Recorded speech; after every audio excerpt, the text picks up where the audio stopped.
program PIN Palopo. Jadi di sini saya akan menjelaskan tentang tahap-tahap konseling kelompok. Namun sebelumnya saya akan membahas tentang konseling kelompok. Jadi konseling kelompok merupakan salah satu layanan bimbingan dan konseling di sekolah. Layanan konseling kelompok digunakan secara terpadu dalam bimbingan dan konseling sekolah. Konseling kelompok sekolah juga merupakan upaya bantuan untuk dapat memecahkan masalah siswa dengan memanfaatkan dinamika kelompok. Nah, adapun tahap-tahap konseling kelompok terdapat 4 tahapan. Yang pertama, tahap pembentukan. Dalam konseling kelompok, tahap pembentukan yaitu tahap awal yang sangat berpengaruh dalam proses selanjutnya. Tahap ini ditandai dengan dibentuknya struktur kelompok. Nah, manfaat dari dibentuknya struktur kelompok ini adalah agar anggota kelompok dapat memahami aturan yang ada dalam kelompok untuk bertanggung jawab pada tujuan dalam proses kelompok tersebut. Adapun yang harus dilakukan dalam tahap pembentukan ini yaitu pengenalan dan pengungkapan tujuan. Konselor dapat kembali menegaskan tujuan yang harus dicapai dalam konseling. Hal ini dimaksudkan untuk menyadarkan klien pada makna kehadirannya terlibat dalam kelompok. Selain itu, klien diarahkan untuk memperkenalkan diri mereka masing-masing yang dipimpin oleh ketua kelompok, yakni konselor. Pada saat inilah klien menjelaskan tentang dirinya dan tujuan yang ingin dicapai dalam proses konseling ini. Biasanya klien hanya akan menceritakan hal-hal umum yang ada dalam dirinya dan belum mengungkapkan permasalahan. Selanjutnya, terbangunnya kebersamaan. Dalam hal ini, pemimpin kelompok harus mampu menumbuhkan sikap kebersamaan dan perasaan kelompok. Kemudian, keaktifan pemimpin kelompok. Peranan pemimpin kelompok dalam tahap pembentukan adalah benar-benar aktif.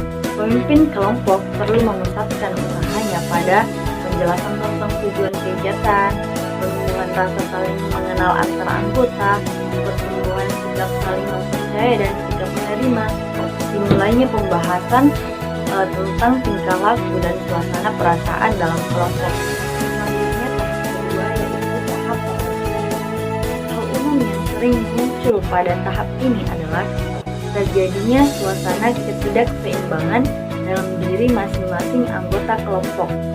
Konselor diharapkan membuka permasalahan masing-masing anggota sehingga masalah tersebut dapat bersama-sama dirumuskan dan dapat diketahui penyebabnya.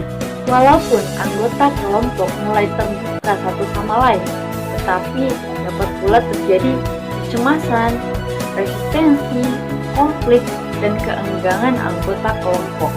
Oleh karena itu, konselor selaku pemimpin kelompok harus dapat mengontrol dan mengarahkan anggotanya untuk merasa nyaman dan menjadikan anggota kelompok sebagai keluarganya sendiri. Selanjutnya tahap ketiga yakni tahap kegiatan. Tahap ini dilakukan setelah permasalahan anggota kelompok diketahui penyebabnya sehingga konselor dapat melakukan langkah selanjutnya yaitu menyusun rencana tindakan. Pada tahap ini, anggota kelompok diharapkan telah dapat membuka diri lebih jauh dan menghilangkan defensifnya. Adanya perilaku modeling yang diperoleh dari mempelajari tingkah laku baru serta belajar untuk bertanggung jawab pada tindakan dan tingkah lakunya. Kegiatan kelompok pada tahap ini dipengaruhi pada tahapan sebelumnya. Jadi apabila pada tahap sebelumnya berlangsung dengan efektif, maka tahap ini juga dapat dilalui dengan baik. Begitupun sebaliknya. Kemudian tahap selanjutnya yaitu tahap akhir. Tahap ini adalah tahapan di mana anggota kelompok mulai mencoba perilaku baru yang telah mereka pelajari dan dapatkan dari kelompok. Umpan balik adalah hal penting yang sebaiknya dilakukan oleh masing-masing anggota kelompok. Hal ini dilakukan untuk menilai dan memperbaiki perilaku kelompok apabila belum sesuai.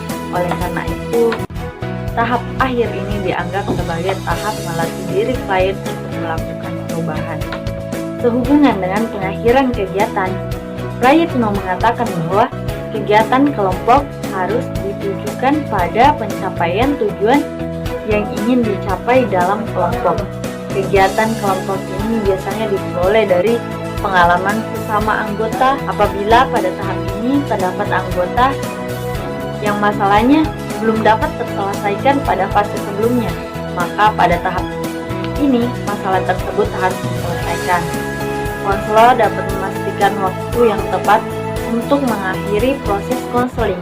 Apabila anggota kelompok merasakan bahwa tujuan telah tercapai dan telah terjadi perubahan perilaku, maka proses konseling dapat segera diakhiri.